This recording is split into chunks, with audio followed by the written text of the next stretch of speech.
Right ఏపీలో భారీగా deputy కలెక్టర్ల బదిలీ అయ్యారు. 57 మందికి పోస్టింగ్లు ఇస్తూ ప్రభుత్వం ఉత్తర్వులు జారీ చేసింది.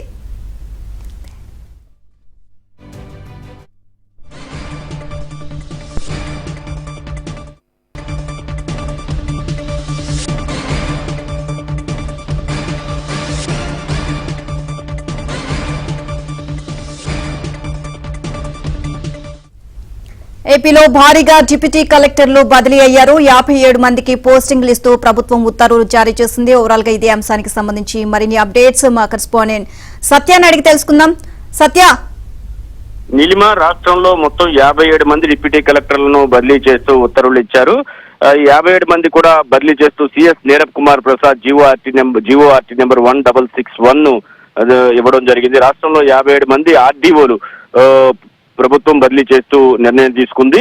మొత్తం 77 రెవెన్యూ డివిజన్లు రాష్ట్రంలో ఉండగా దీంట్లో 57 మంది ఆర్డీఓలను బదిలీ చేశారు. కూటమి ప్రభుత్వం వచ్చిన కొత్తలోనే మొదటి వారం రోజుల్లోనే బదిలీ ఉంటాయనే వార్తలు వచ్చినా శ్వేతపత్రాలు, ఆ తర్వాత వరదలు, ఇతర కారణాలతో ఆలస్యం జరిగింది.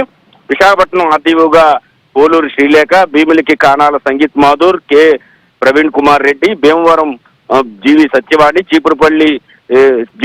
చీపురుపల్లి, దాళ్ల కీర్తి విజయనగరం, కిరణ్మయి సూళ్లూరుపేట, భానుప్రకాష్ రెడ్డి శ్రీకాళహస్తి, మరక కృష్ణమూర్తి టెక్కలి, కె సాయి ప్రత్యూష శ్రీకాకుళం, పారపాటి సువర్ణ పుట్టపర్తి, మహేష్ అలకటూరి ధర్మవరం, పి ఆనంద కుమార్ పెనుగొండ, కానూరి చైతన్య విజయవాడ, నాగసంతోష్ అనూష నెల్లూరు, బాలసుబ్రహ్మణ్యం గుడివాడ, ఎస్ మల్లిబాబు కాకినాడ, ఇలా దాదాపు 57 మందిని బదిలీ చేస్తూ ఉత్తర్వులు ఇవ్వడం జరిగింది. అనంతపురం ఆర్డీఓగా కేశవ నాయుడు, ఇలా అందరినీ కూడా బదిలీ చేశారు. ఆయా ప్రాంతాల్లో ఇప్పుడున్న వారిని జిఏడికి రిపోర్ట్ చేయాలని కూడా ఆదేశాలు ఇచ్చారు. కూటమి ప్రభుత్వం వచ్చిన వారం రోజుల్లోనే బదిలీలు జరుగుతాయని భావించినప్పటికీ తర్వాత వరుసగా ఏదో ఉపద్రవం రావడంతో కొంత ఆలస్యమైంది. ఎట్టకేలకు నిన్న రాత్రి బదిలీలు చేస్తూ సిఎస్ ఉత్తర్వులు జారీ చేశారు.